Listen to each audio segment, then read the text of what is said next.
do Senhor Jesus, irmãos. Deus abençoe a todos, né? O pastor Sidney Oliveira, felizes por estar aqui reunidos mais um dia. Eu dei uma paradinha no meu trabalho ali para poder gravar esta mensagem aqui para vocês e vim correndo aqui gravar esta mensagem. Deus estava trabalhando e Deus falando ao meu coração. Interessante que eu me despertei em trazer este pequeno estudo aqui agora, este pequeno comentário, porque muitas pessoas têm muitas dúvidas quanto ao tema que eu propus aí no início.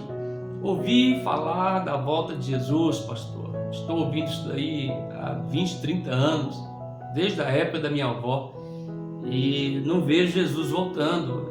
Tem pessoas que acham que isso daí, de repente, é uma fábula, é um conto de fadas, é algo que está ali só na palavra, mas eu quero dizer o seguinte, que a palavra ela é a boca de Deus, ela é viva e eficaz e ela vai se cumprir. Tem pessoas que andam desanimadas, tem pessoas que até desistiram, tinham grandes ministérios, pararam no meio do caminho porque frustraram, achando que Jesus ia voltar hoje, amanhã, tal data, nunca voltou, e aí fica aquela expectativa. Então eu venho trazer, sanar um pouco das nossas dúvidas concernente à volta de Cristo. Mas primeiro eu preciso que você me ajude. Eu preciso impulsionar os nossos vídeos. Eu preciso que o YouTube impulsione os nossos vídeos e nos leve a mais longe, para glorificar o nome de Deus. Porque assim como você tem uma dúvida hoje, muitas pessoas também têm dúvidas. E você, em se inscrever no nosso canal, deixando o seu like, que é o joinha do lado esquerdo aí da tela, você deixando o seu comentário, você compartilhando, este vídeo com outras pessoas, tudo isso são ferramentas que me ajudam a fazer com que o YouTube lance mais os nossos vídeos. Aí a palavra ela vai mais longe. Por isso que eu sempre peço isso antes de começar as nossas mensagens. Mas vamos agora à palavra de Deus. Pai, primeiramente eu quero pedir ao Senhor que venha nos revestir com a tua capa da proteção, com a tua capa da tua misericórdia, da tua humildade, para que eu diminua e para que o Senhor cresça e o teu Espírito tenha liberdade no meio das igrejas, e que esta palavra venha alcançar também o coração deste homem, desta mulher, desta pessoa que me ouve. Deus, que o Senhor possa nos revelar as exímias riquezas da tua Escritura, porque a tua palavra é a verdade que liberta. Vai de encontro, Senhor, a cada vida agora, em nome de Jesus Cristo. Amém. Queridos, talvez a sua dúvida seja a dúvida de Tessalonicenses, do povo da igreja de Tessalônica. Se você abrir a sua Bíblia comigo, lá em 1 Tessalonicenses foi uma carta que Paulo escreveu 2 anos depois que ele fundou a igreja de Tessalônica. Essa carta foi escrita mais ou menos no ano de 51 depois de Cristo. Paulo, quando fundou a igreja, 2 anos depois, ele teve que escrever esta carta para os irmãos. Tessalonicenses, a cidade de Tessalônica era uma das maiores, se não a maior cidade da província romana na época, composta de mais de 200 mil pessoas, uma cidade bastante movimentada, com um comércio muito proativo, e Paulo ali fundou uma igreja lá em Tessalônica. Por isso que chama-se, ele precisou escrever esta carta para os irmãos da igreja, por isso que se chama a primeira carta de Tessalonicenses, ou escrita para a igreja tessalônica, ou escrita para os tessalonicenses. Qual era a dúvida dos irmãos da igreja? Eu ouvi falar que Cristo está voltando, que Cristo vai voltar. Paulo veio aqui, pregou sobre Jesus, falou sobre morte, sobre ressurreição, sobre Jesus ter ido para o Pai, e uma promessa ele deixou: Jesus vai voltar. Mas ele nunca volta. E os tessalonicenses foram ficando ansiosos, foram ficando preocupados com isso, seus parentes morrendo e Jesus nunca voltava. Paulo então precisa escrever esta carta para os irmãos, dizendo, olha, no capítulo 4, versículo 12 a seguir, você vai ver Paulo dizendo, olha, quanto aos irmãos que morreram em Cristo, não vos preocupeis, porque o arrebatamento da igreja vai acontecer assim. Primeiro, aqueles que morreram subirão primeiramente, depois os que ficarem vivos.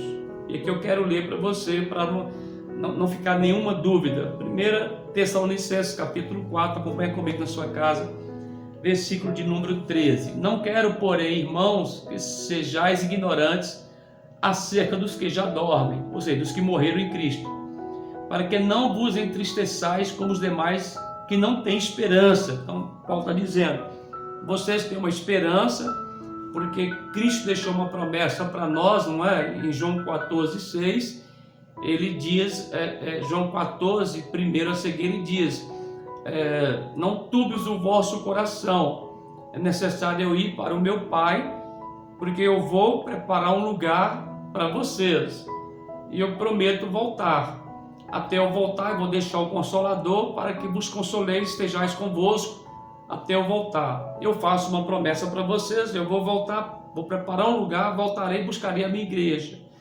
E onde eu estiver, vocês estarão comigo. É a promessa de Jesus. Eu creio na Bíblia, eu creio na palavra. Aí Paulo, então, continuando para os Tessalonicenses, Paulo então escreve assim, olha, versículo 14. Cremos que Jesus morreu e Jesus ressurgiu.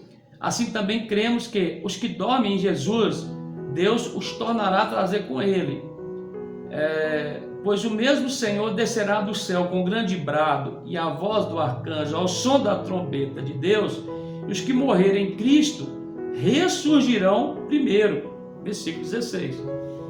Versículo 17. Depois nós que ficarmos vivos, ou aqueles que estiverem na terra, que estiverem vivos e tiverem entregue a sua vida para Cristo, esses então serão arrebatados, retirados da terra, e vão se encontrar com Jesus na nuvem do arrebatamento. Pois bem, então, a gente ouve falar assim, pastor Sidney, tem 50 anos que eu ouço o senhor pregando, falando que Jesus vai voltar, e Jesus nunca voltou.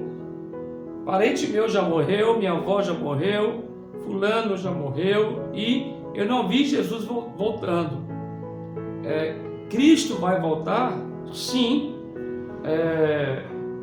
Como que o senhor me prova isso? Acabei de te provar. Jesus primeiro em João 14:1 disse, eu vou preparar um lugar e eu vou voltar para arrebatar o meu povo. Aqui em Tessalonicenses, acabei de falar, Jesus disse, Paulo disse, espereis no Senhor, não sejais ignorantes quanto a este dia, porque Ele voltará. Que é outra fala de Jesus, que Ele vai voltar, e aqui é a dispensação da graça. 1 Tessalonicenses também, capítulo 5. Irmãos, acerca dos tempos e das épocas, não necessitais de que eu vos escreva, ou seja, aquele que conhece a palavra, ou seja, aquele que tem o entendimento da palavra, e aqui eu estou dando esse entendimento para vocês. Paulo está dizendo assim, olha, não precisa nem eu escrever para vocês. Versículo 2, vós mesmos sabeis muito bem que o dia do Senhor virá, Então, aqui não é dispensação, aqui não é lei, aqui não é dispensação da lei, aqui é dispensação da graça, carta escrita após a ressurreição de Jesus, no ano 51 depois de Cristo, para a igreja de Tessalonicenses e todos aqueles que amam a vinda de Cristo. Então Paulo está dizendo, ele voltará como? Como um ladrão, de noite, não, assim como um ladrão vem de noite e rouba e não avisa ninguém, assim ele voltará. Então, é a palavra viva do Evangelho. Então, primeiro eu tenho que entender, Jesus vai voltar, pastor Sidney? Vai. Quando? Não sei, a Bíblia não nos permite saber, nem o próprio Cristo Jesus. O arrebatamento da igreja, como vai acontecer, pastor Sidney? Vamos enfrentar a grande tribulação na terra? Aqui eu tenho um outro estudo sobre isto, eu vou estar disponibilizando para vocês aqui também. A igreja passa pela tribulação e grande tribulação? Não. Nós somos pré-tribulacionistas, pensamos assim, Eu quero mostrar para vocês esse estudo daqui a pouquinho.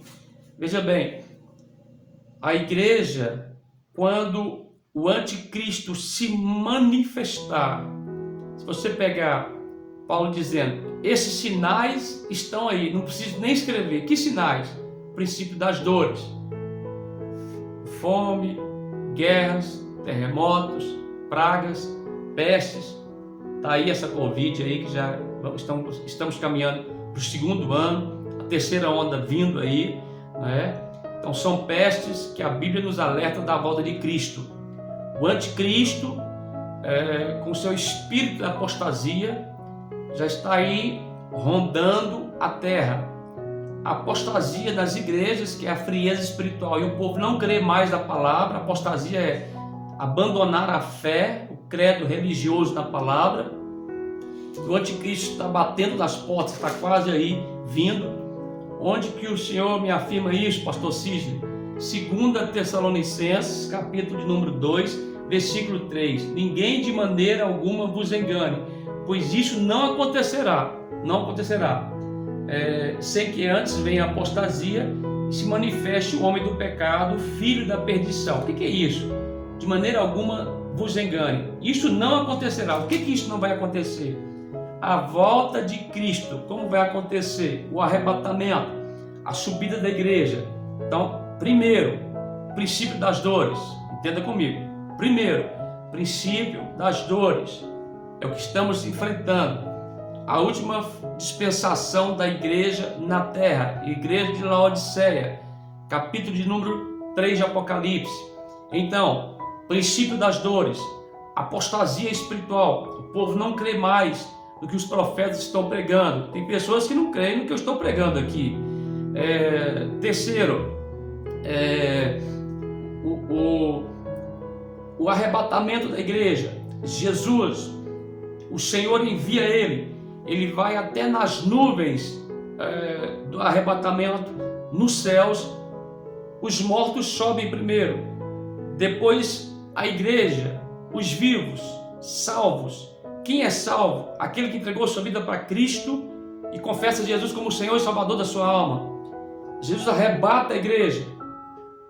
Quarto, acontece na terra a tribulação e a grande tribulação. A igreja vai estar aqui, pastor Sidney? Não. A igreja vai estar com Cristo. Então o momento de eu ser salvo, de eu ir ao encontro com Jesus nos ares, é agora. Muito bem. O que vai acontecer agora, pastor? O anticristo se manifesta na terra. Ele se assenta no trono de Israel. Se declara o anticristo, ou seja, aquele que é contra os primórdios, preceitos, doutrina da Bíblia, da fé em Deus. Ele agora diz para as nações: eu sou este anticristo. Vocês agora vão ter que me adorar, vocês agora vão ter que me servir. Uma nova ordem mundial vai se estabelecer na terra. Agora nós estamos com Cristo. 7 anos de tribulação aqui na terra. 7 anos entre tribulação e grande tribulação. Esse período nós estamos com Jesus no tribunal de contas, ou tribunal de Cristo. Lá, duas coisas vão acontecer. Primeiro, esse tribunal de Cristo. Segundo, vamos ter o casamento da noiva com o noivo. As bodas de Caná da Galileia, lá nos céus, lá na glória com o Senhor. Então, isso tudo vai acontecer. A igreja não passará por isto, pela grande tribulação. A igreja não presenciará a abertura na terra dos 7 selos. A igreja vai estar com Jesus, não aqui na terra. Isso tem que deixar bem claro isso daí. Então, esse estudo dos a abertura dos 7 selos, esse estudo, eu preciso de um tempo maior para poder te passar aqui como isso vai acontecer. Mas aqui ficou um pouco claro, não sobre a pergunta que está no ar. Cristo vai voltar? Sim. Aí, os que morreram, entregaram a sua vida para Cristo e não vão ser arrebatados, serão dados seus corpos e glorificados, se encontrarão nas nuvens do arrebatamento, e esse que morreu em Cristo vai participar do tribunal de Cristo, junto com a igreja viva, que não morreu ainda, encontrará com Jesus nos ares do arrebatamento. A igreja passará pela tribulação, grande tribulação? Não. Passaremos pelo princípio das dores. O anticristo, vamos ter a marca da besta, vamos ter os sinais da besta em nós, com essa unificação das moedas, tudo isso, nós vamos passar por isso. Bom, agora nós vamos para um outro estudo, tá bom? Um outro estudo que fala sobre os sinais, a abertura dos 7 selos. Vamos ficar por aqui para você tentar entender alguma coisa, senão vai confundir sua mente com o próximo estudo. Espero que esta palavra, esta mensagem tenha trago para você um direcionamento. O que eu tenho que fazer, pastor Sidney? Entregar sua vida para Jesus, crer nas promessas do Senhor, entender que Jesus é o caminho, a verdade e a vida. Entregue sua vida para Cristo hoje e você será salvo. Vou voltar aqui para o meu trabalho. Um abraço, pastor Sidney Oliveira. Fiquem com Deus.